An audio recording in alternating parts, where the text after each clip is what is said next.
Good morning. Thank you for being with us today. We want to welcome you in, even those who are outside in the foyer right now, to welcome you in as we begin a celebration of life service.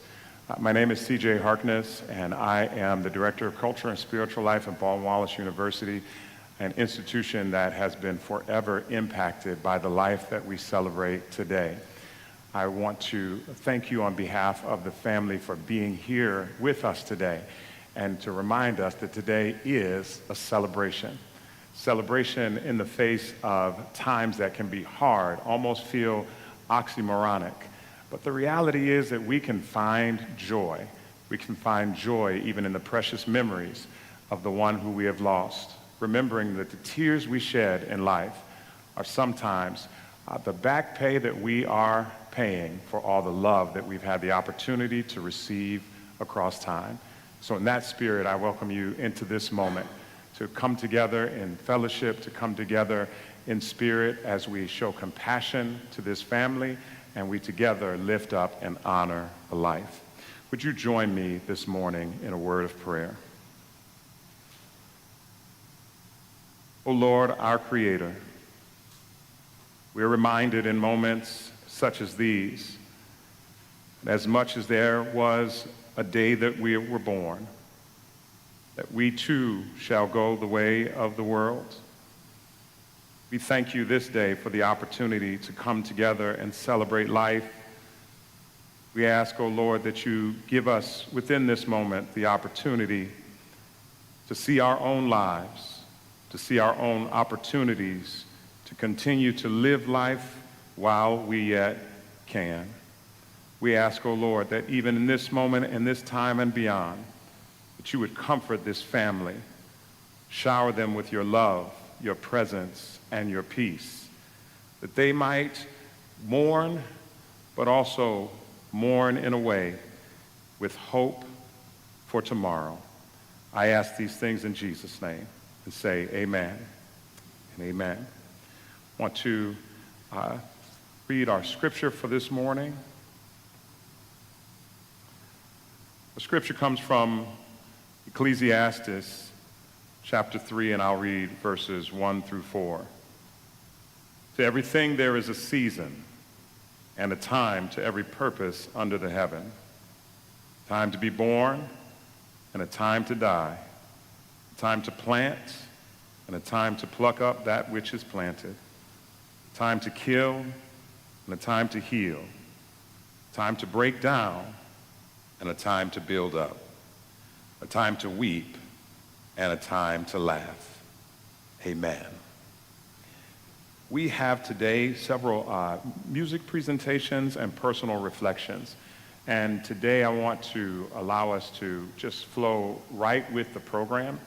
And so as we go into this, we're going to have our hymn next, and we're going to ask that you stand. But then immediately after the hymn, we'll have the Carmel family with personal reflections, and those who have been asked by the family are already aware. I will say at this time that everybody's going to get a chance to say something, just not right now. And so I say this in two ways. One, we want you to join us after this celebration of life service for a reception where we will have microphones available to continue to share stories in life. But it's also really important, I always share this with families in this moment. This family will need the precious memories beyond this day. The family will need your phone call and your uplifting memory 6 weeks from now, 6 months from now, 6 years from now, as the healing process is ongoing. And so this moment is a great moment, but please don't let this time be the only time we feel the unction to reach out and connect and to share the good story of Willard, Bill, Carmel. And so having said that, we will go right into our hymn of praise. Could you all stand if you are able today?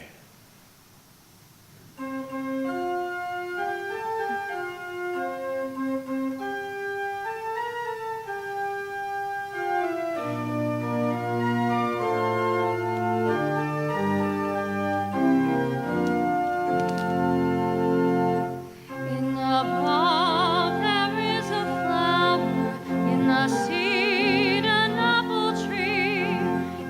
cocoon's a hidden promise, butterflies will soon be free. In the cold and snow of winter, there's a spring that waits to be unrevealed until its season, something God alone can see. There's a song in every silence, seeking word and melody. There's a dawn in every darkness, bringing hope to you and me. From the past will come the future, but it holds a mystery, unrevealed until its season, something God alone can see. In our end is our beginning, in our time infinity, in our doubt there is believing, in our life eternity, in our death a resurrection, at the last a victory, unrevealed until its season, something God alone can see.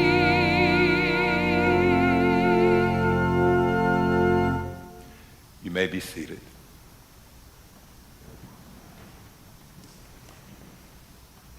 As our family comes to give remarks at this time.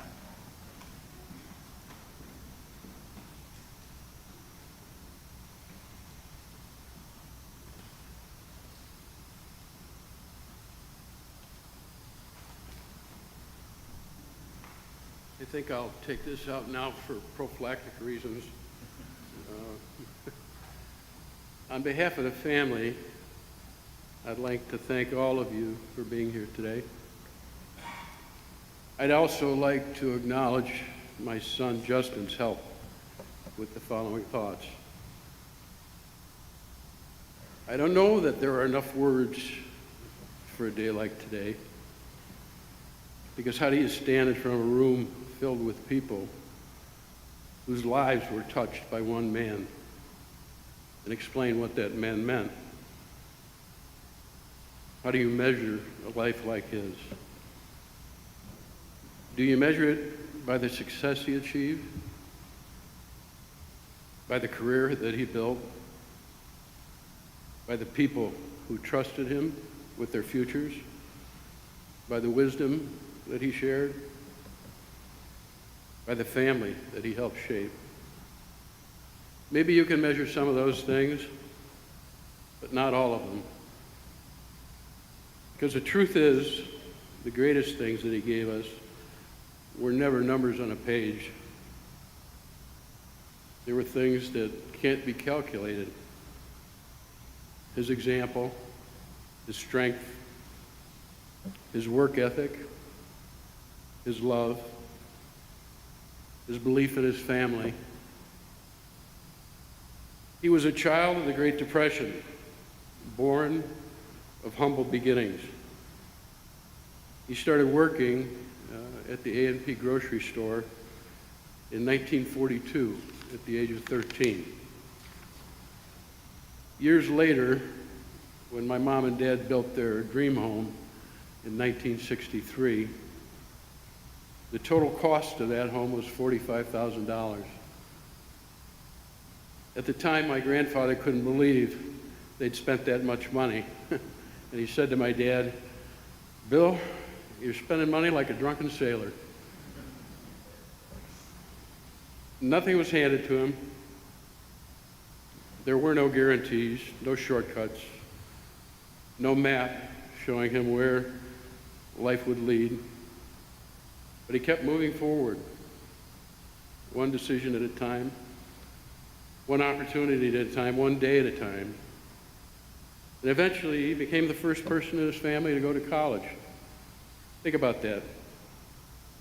He didn't just change the course of his own life, he changed the direction of generations that came after him.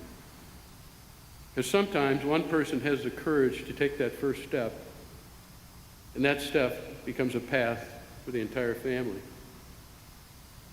He became a successful financial advisor and a respected executive, built a remarkable career in the investment business. People trusted him. People also liked him, and he liked people.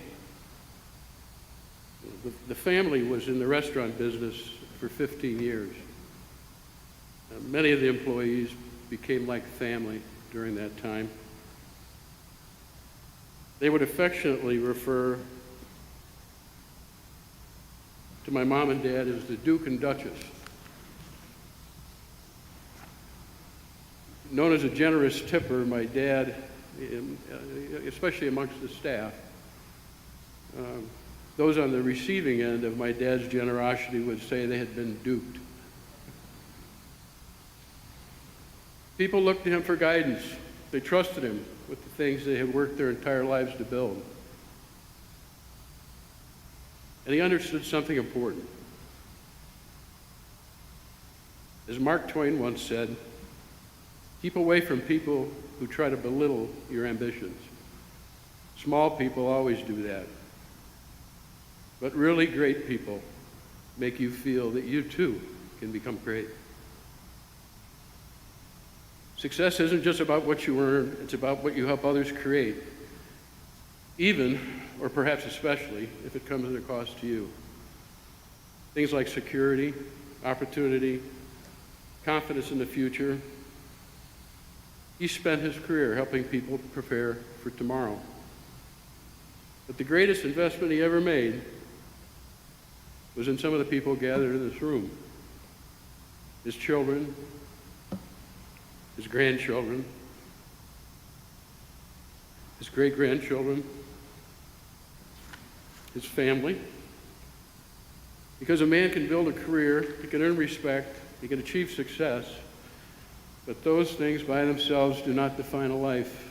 What defines a life is who you loved, who you stood beside, who you encouraged, who you guided, who you helped become stronger. And he did those things.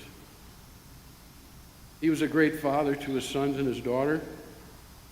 He was there to guide them, to teach them, to show them what responsibility looked like, what perseverance looked like, what it meant to work hard, to keep your word, and to build something that would last. He was not only a gentleman, but he was a gentleman, never raising his voice, because he didn't seem to have to. Then he became a grandfather and a great-grandfather, and with every new generation, his life became bigger. Not because of money, not because of titles, but because his love continued to grow. Look around this room. Look at the people sitting beside you. Look at the family members who traveled to be here. Look at the friends, the colleagues, and the peoples whose lives intersected with his. This is part of his legacy. This room is proof that his life mattered. Every story that will be told, every lesson that will be remembered, every value that will be passed down, every child and grandchild who carries a piece of him forward, that is his legacy.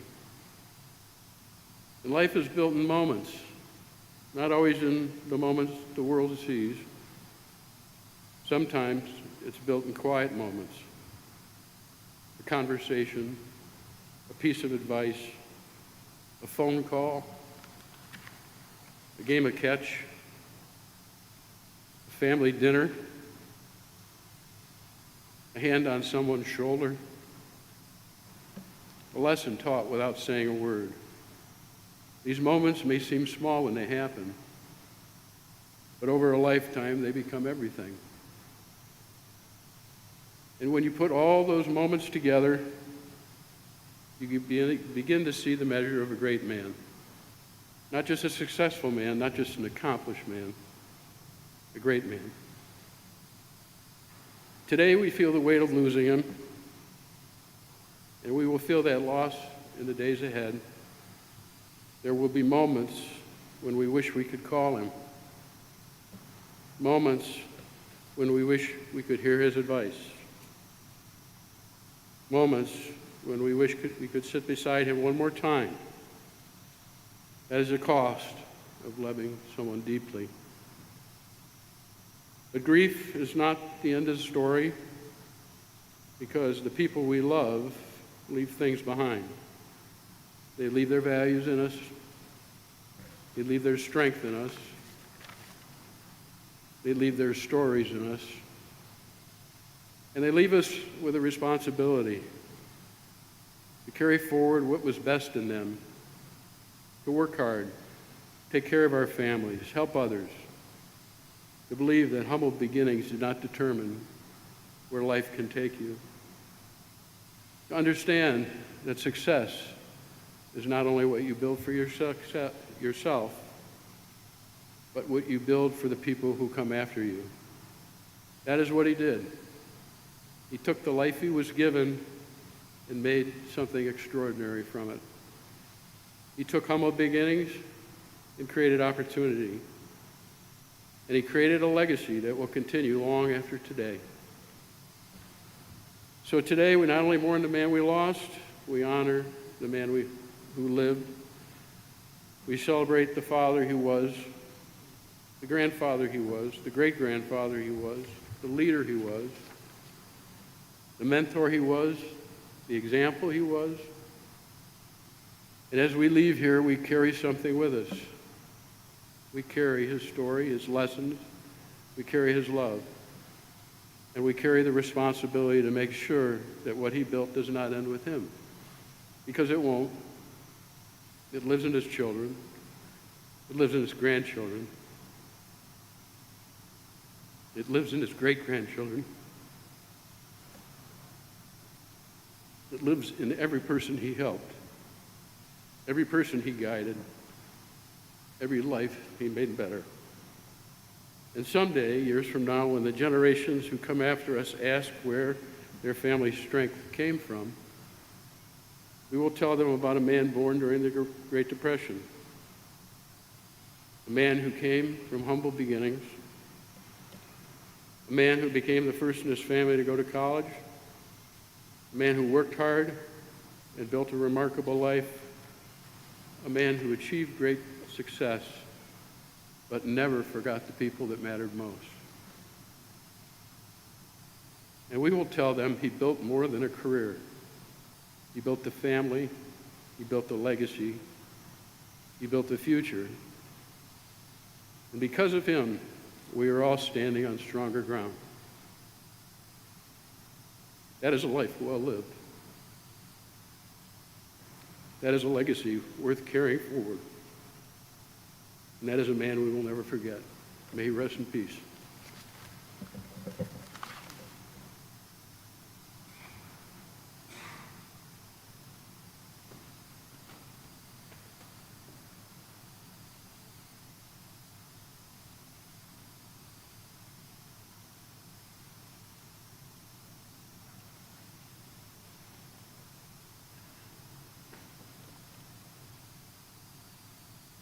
The word of our Lord as recorded in the book of Revelations, chapter 21 and verse 4. And God shall wipe away all tears from their eyes. There shall be no more death, neither sorrow nor crying, neither shall there be any more pain, for the former things are passed away. The prayer.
We will now have personal reflections from the Quintero family.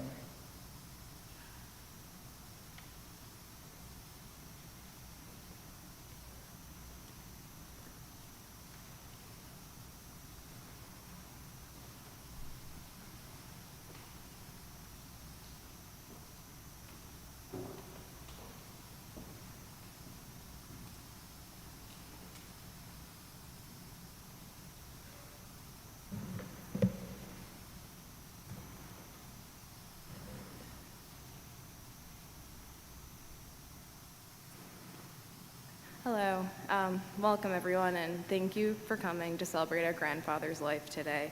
My name's Natalie, and we're Amy and Mario's children and Bill's grandchildren. I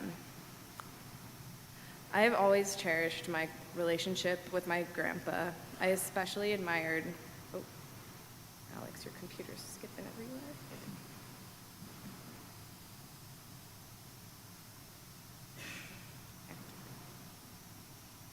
Okay, I'm gonna start over. I always cherished my relationship with my grandpa. I especially admired his library of books, which were always magical to me.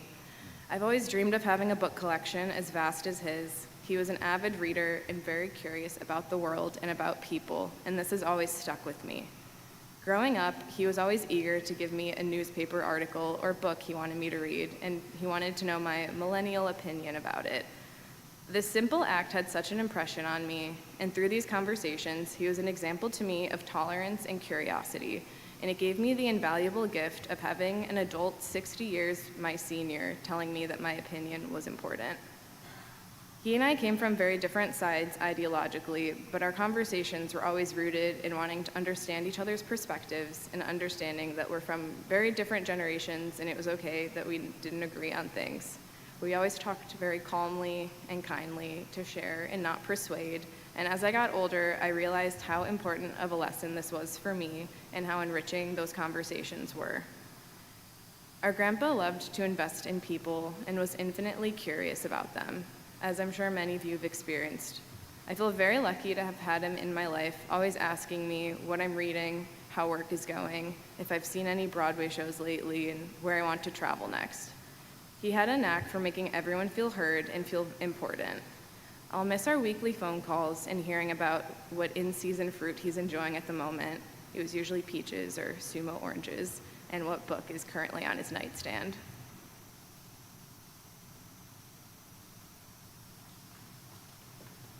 Hello, I'm Lindsay.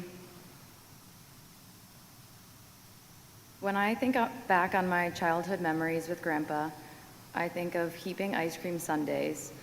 I think of fresh grapefruits he picked from the tree for breakfast, or roast beef sandwich lunches on the lanai in Sanibel as he read his newspaper. I think of doing the New York Times spelling bee together, discussing what we were reading books off of his shelves, Dairy Queen runs, wrapping and delivering many boxes of Christmas candy with Natalie for his clients and friends, and so many moments just sitting together in quiet comfort and understanding. There are countless stories of how he conducted himself professionally: hardworking, principled, philanthropic, extremely humble, without ego. But growing up as his grandchildren, we had a very limited awareness of the magnitude of his professional impact or success. I knew him as my quiet, reflective, kind-hearted grandpa who loved to learn and read, who adored my grandma, and who was constantly in awe of my incredibly strong, caring, hardworking mother. He would say to me, "I don't know how your mother does so much. She really is so good at everything." She embodies so much of him: his compassion, resilience, discernment, and quiet intellect, along with my grandmother's meticulous attention to detail, resourcefulness, and warm hugs. The greatest gift they gave me was my mother, who taught me what it means to try to be a good person, the same way Bill and Donna showed her. It was only as I grew older and began pursuing my own career in finance that I realized how lucky I was to not only have a grandpa, but a mentor. Over the course of my own investing career, I've come to more intimately understand how rare a leader he was, how exemplary his character was, and how deeply his love of family and community ran. His influence shaped the way I conduct myself in my own work, staying true to my values and holding myself to a high standard of integrity. I came to understand that his success and character were inseparable. He trusted his instincts, he listened carefully, he reflected deeply, he valued learning, and most of all, he valued people. His life is a blueprint for how to build a life rich with community, gratitude, curiosity, and pride in what you do. He taught me through his own example to love learning from a young age. That lesson gave me the capacity to find fascination in almost anything. His deep interest in reading, experiences, and people gave him such a full life. I always thought if I love to learn, I can be happy because there will always be more to explore, more to understand, and more people to meet. When Natalie was 14 and I was 16, Grandpa asked if we would be interested in writing his memoir, a little bit tongue-in-cheek. Not including his lengthy obituary, it is yet to be written. And like I said at the time, we knew so little about his career or accomplishments other than businessman that we weren't entirely sure why anyone would read it, or why we were qualified to write it, frankly. As research for said memoir, he drove us to Grafton for a day and showed us all of the landmarks of his childhood. The house with the only phone in town on the porch, the raspberry fields he would go to with his sister, the house where he grew up. Then he took us to a roadside diner and we ate French dip sandwiches and patty melts, and he reminisced about where he came from. He remembered his childhood as vividly and fondly as I remember that day together. When Grandpa got talking and started telling a story, it felt like a privilege to listen. You knew that what he had to say mattered. And yet, he was also one of the best listeners I've ever known. He was attentive and deeply reflective in every conversation. He was someone whose stories you wanted to hear, but also who made you feel that your own stories were worth hearing. Knowing him also meant being known and valued, which is a rare gift and one I will miss greatly. From my view, he made everyone feel this way, our entire family and countless others. He knew my father deeply, who lost his own father in his 40s, and over more than 40 years of knowing Bill, he came to admire and grow very close to him. He even came to know my husband over the past few years, asking for updates and recalling every detail of their previous conversation every time they spoke. I will miss our conversations the most, calling or visiting him and talking about my latest deal, and him remembering and engaging with every detail, including as recently as just weeks ago. Sometimes when I was looking at a business in Ohio to invest in, he would remember selling municipal bonds in the towns I was visiting. And in those moments, it would feel like I was walking in his footsteps in my own small way. I will miss his smile, his laugh, and the way he calmly listened and steadily shared the easy ebb and flow of a conversation with him, or the comfort of just sitting in silence together, enjoying the view of Lake Erie or the Gulf. Grandpa built an extraordinary life, but what made it extraordinary was not only what he accomplished, it was the way he lived, with curiosity, integrity, humility, gratitude, and a genuine interest in other people. He was a person who deeply invested in others, and as a result, he leaves behind a life rich with love, community, and quiet grace.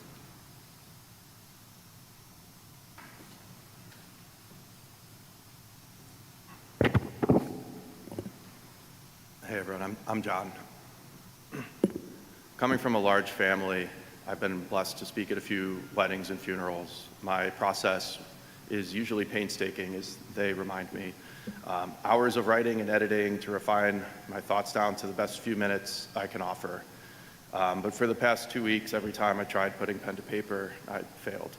My grandfather lived nearly 97 years full of love, generosity, and adventure. And I was obviously aware that we were well into overtime in terms of life expectancy.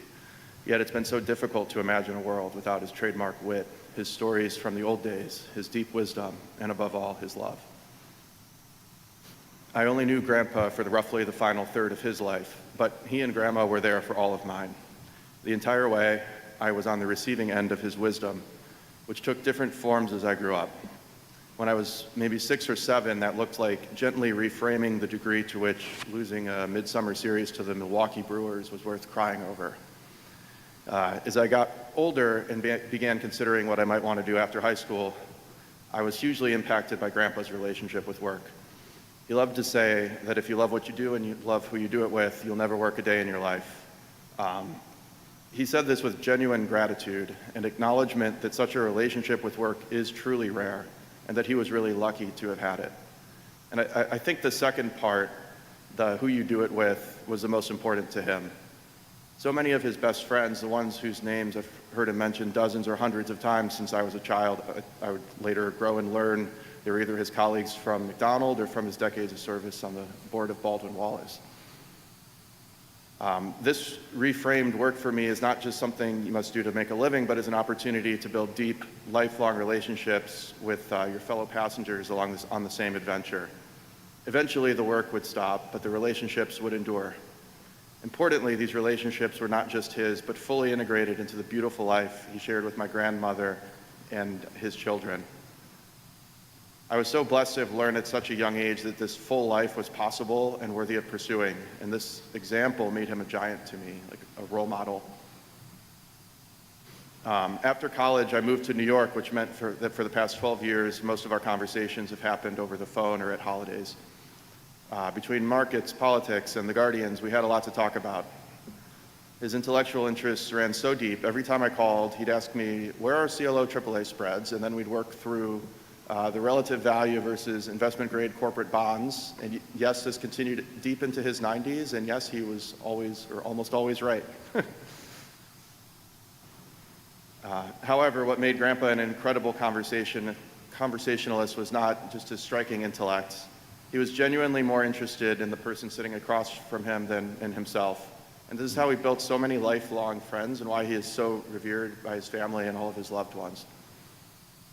My mother and I were talking a few days ago about the difference between knowledge and wisdom. And I think the difference is in which way it faces. Knowledge mostly faces inward. It's the facts and the analysis and the context you've gathered, and it comes out in paragraphs. Wisdom faces outward toward whoever is in front of you. It's generally earned rather than gathered, and it comes out in only a few words. That's why the wisest man I ever knew was also the best listener I ever knew. It was never two separate qualities. And it's why he gave all of us so much of it without ever once sitting us down to teach it. He just paid attention to us for our whole lives, and we learned what should matter to us by observing what mattered to him.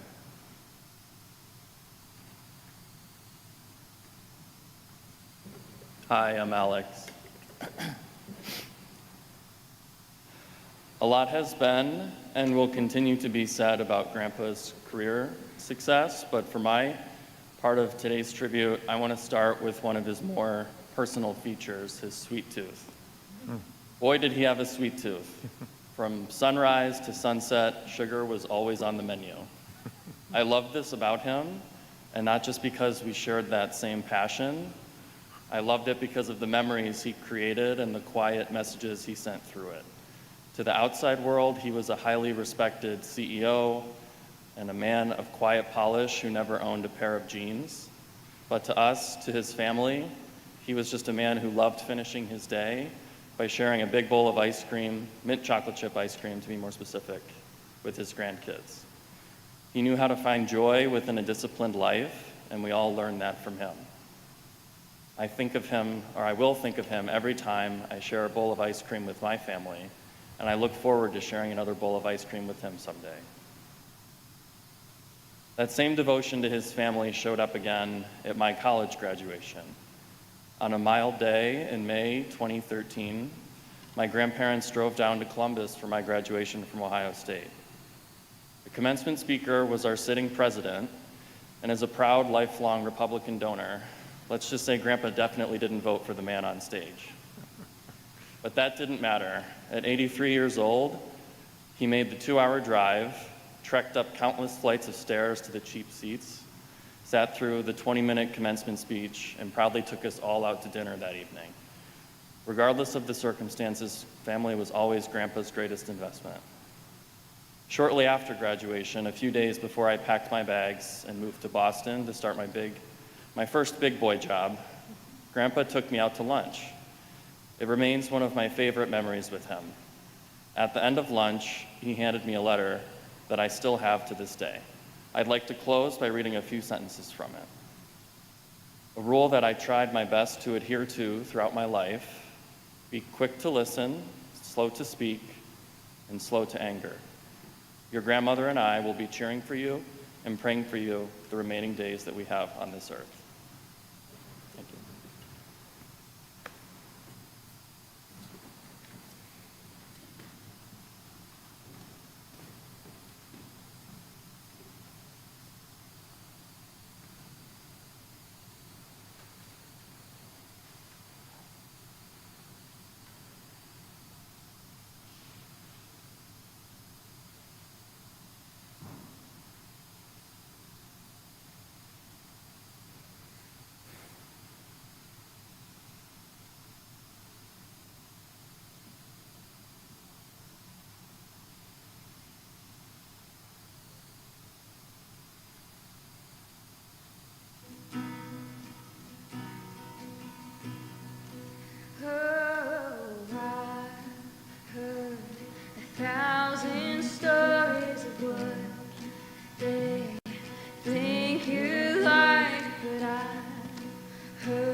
Morning.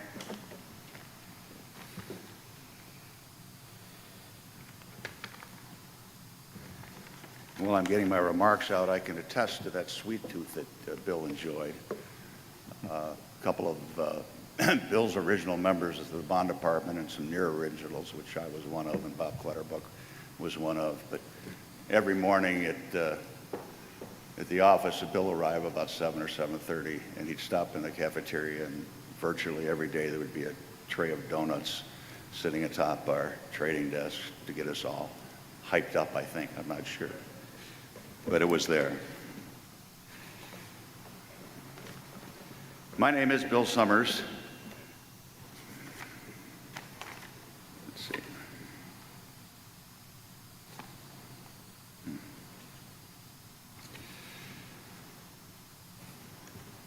It was about 55 years ago. I was near my 21st birthday. I was sitting in an accounting class in Ott Hall, which was then our building, our business building on campus at BW, when an accounting professor announced a part-time job opening at a company called McDonald and Company, which to college kids made no difference. It didn't resonate. I didn't know anything about the company. I just knew I needed a job. A few weeks later, along with two of my fraternity brothers, we borrowed a car and drove to downtown Cleveland to be interviewed for this part-time position. It was the day that changed my life. It was the day I met Bill Carmel. A lifetime later, 55 years to be exact, this past year when Bill was still able to venture out for lunch, I asked him what else I could do to be helpful to him. He responded by giving me my final assignment. He asked me to give his eulogy at his funeral. It's the honor of my lifetime to be before you today. Bill Carmel was first and foremost a gentleman. Spot on, Todd. But he was no ordinary man. In fact, he was extraordinary in every way. The obituary the family wrote was beautiful and fitting. It captured precisely the person that we all knew Bill Carmel to be. He was indeed a humble giant, but he was so much more. That said, while I thought I knew Bill as well or better than most, I was a bit surprised to learn that Bill performed in comedy plays with the Masquerade Club at Grafton High School. Now, this was not to suggest that Bill didn't have a good sense of humor. He had a great wit. But it was like all things Bill Carmel. It was subtle and understated. I wish we'd known about this, Amy and Todd and Don, because we would have had a lot of fun with that. Bill Carmel was a well-known and respected leader in the bond business. He was the antithesis of Gordon Gekko, the greed is good Wall Street character played by Michael Douglas in the movie Wall Street. Bill was everything that was good about the financial services industry. Bill's word was his bond, and there was right and there was wrong. He built the finest municipal bond department in Ohio and the finest bond department among regional firms in the country. He was admired, respected, and liked by all. Of course, owing to his loyalty to Baldwin Wallace, most of the trading desk were BW graduates. Somehow we let Ohio Wesleyan battling bishop, Bob Clutterbuck, who's with us today, join our mix. A bit of bond business inside baseball to capture a little more of Bill Carmel. When McDonald and Company would manage a large bond offering, we would create a syndicate of firms to spread the risk and enhance our distribution to ensure the lowest interest rates for the issuer. When the bonds were all sold, there would be a settlement, and the profits with the syndicate members would be determined, and checks would be sent out 60 to 90 days later, unless it was a McDonald and Company-led deal. Bill Carmel would send out the checks the day of the closing. No one on Wall Street did this. It was like paying your taxes early. Everyone on Wall Street played the float. Everyone, that is, except for Bill Carmel. Syndicate members would call the desk, receiving their checks so quickly, to thank him for the quick settlement. To Bill, it was simply the right way to do business. There are countless stories about Bill Carmel that we could spend hours discussing together, but I hope some of you later on will take the opportunity that CJ mentioned to share some thoughts at Strosacker Hall after this session. Early in my career, I learned that some of the other young McDonald employees were receiving their performance evaluations, and I hadn't had one. Bob Clutterbuck was already back at Wharton. It seemed like I ought to get an annual review. So I worked up the courage to go to Bill, Mr. Carmel at the time, and politely ask him if he would give me my performance review. He said, "Bill, I don't do annual reviews. My job is to review you every day, not just once a year." I'm sure HR was not happy about that, but as usual, Bill's approach made a great deal more sense. When Bill left the bond department to become managing partner of the entire firm, it was our loss and the company's gain. He led us from private partnership to a public company with a strength of purpose that gave us the confidence we needed to drive a public enterprise. At the time, McDonald & Company was the first company to ever incorporate and go public on the same day. Although we all worked for Bill,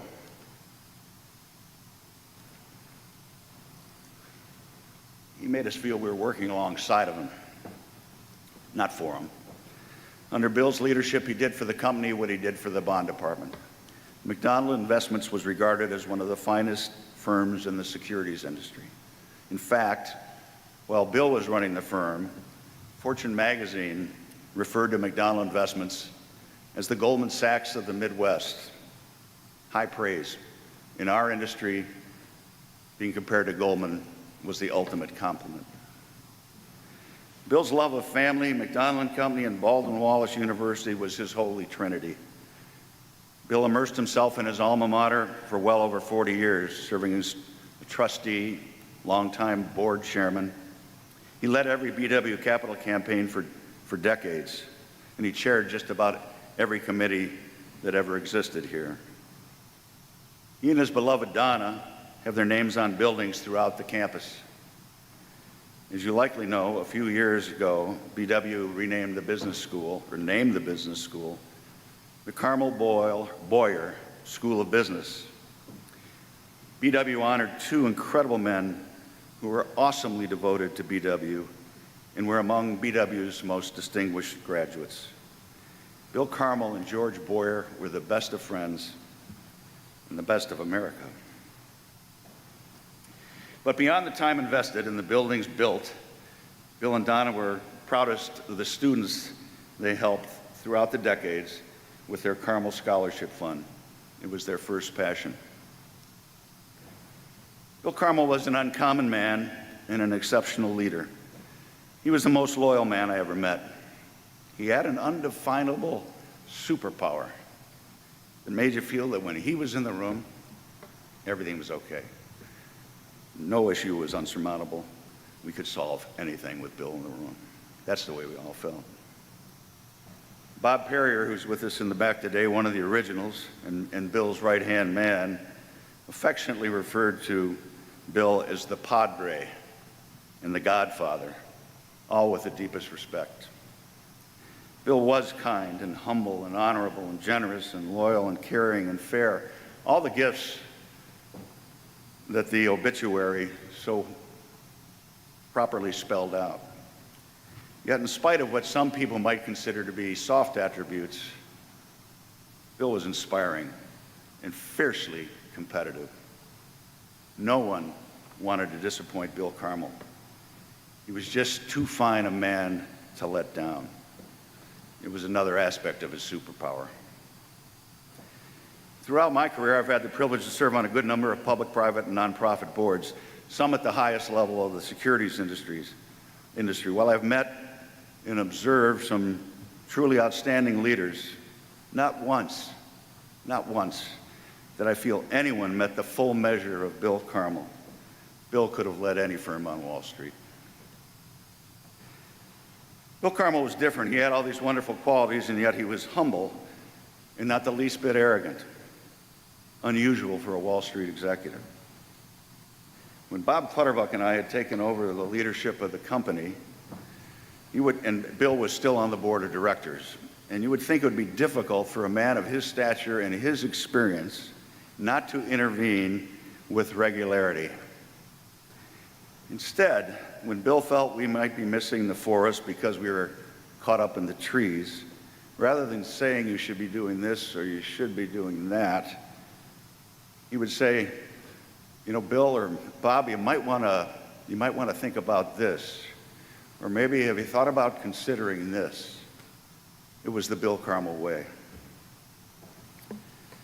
Amy, Todd, and Donnie, thank you for sharing your father with me and so many others. Thank you for sharing your father with McDonald & Company, Baldwin Wallace University, and our community at large. Your father was the finest man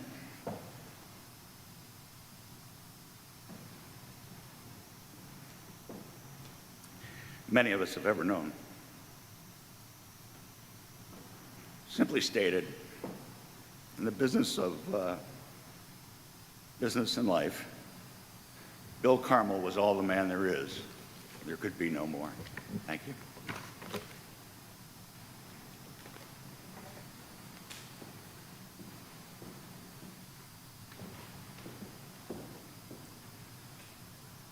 Let's give a hand to all of our speakers who have shared such inspiring memories today.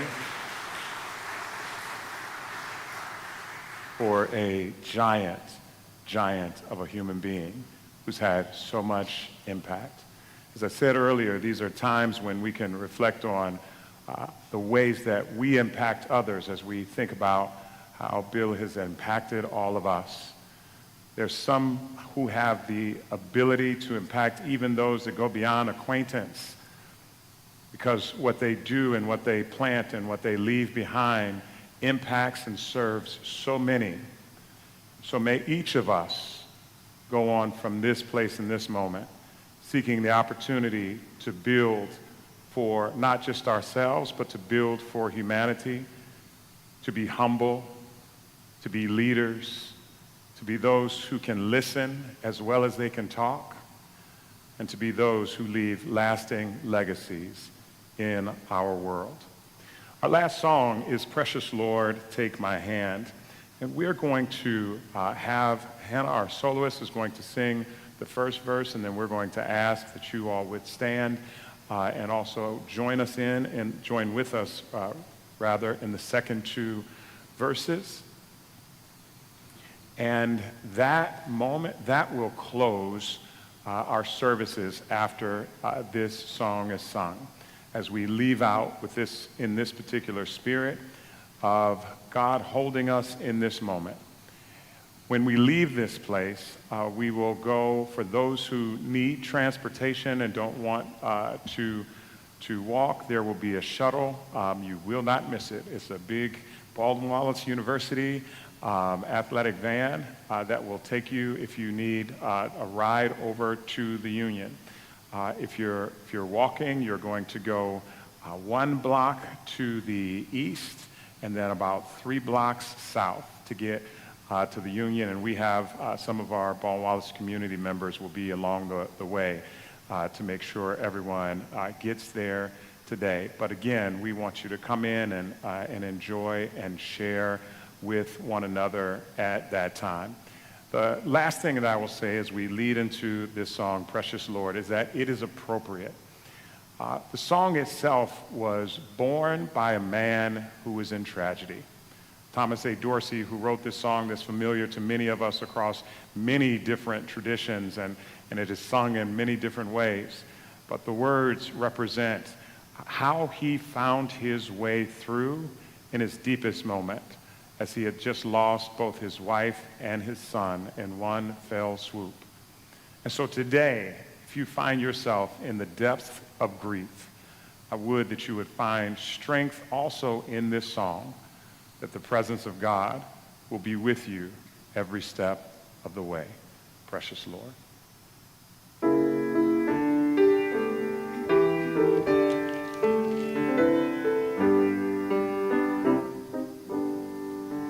Precious Lord, take my hand, lead me on, let me stand. I am tired, I am weak, I am worn. Through the storm, through the night, lead me on to the light. Take my hand, precious Lord, lead me home. When my way grows drear, precious Lord, linger here. When my life is almost gone, hear my cry, hear my call. Hold my hand, lest I fall. Take my hand, precious Lord, lead me home. When the darkness appears and the night draws near, and the day is past and gone, at the river I stand, guide my feet, hold my hand, take my hand, precious Lord, lead me home.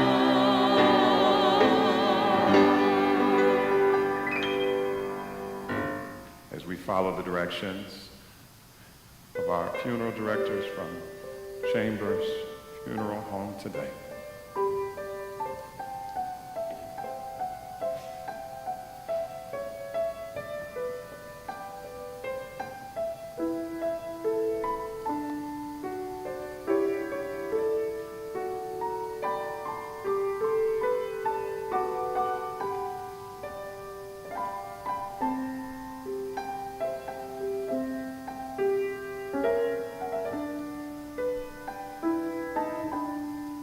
The Lord is my shepherd, I shall not want. He'll lie down in green pastures. He leadeth me in still waters.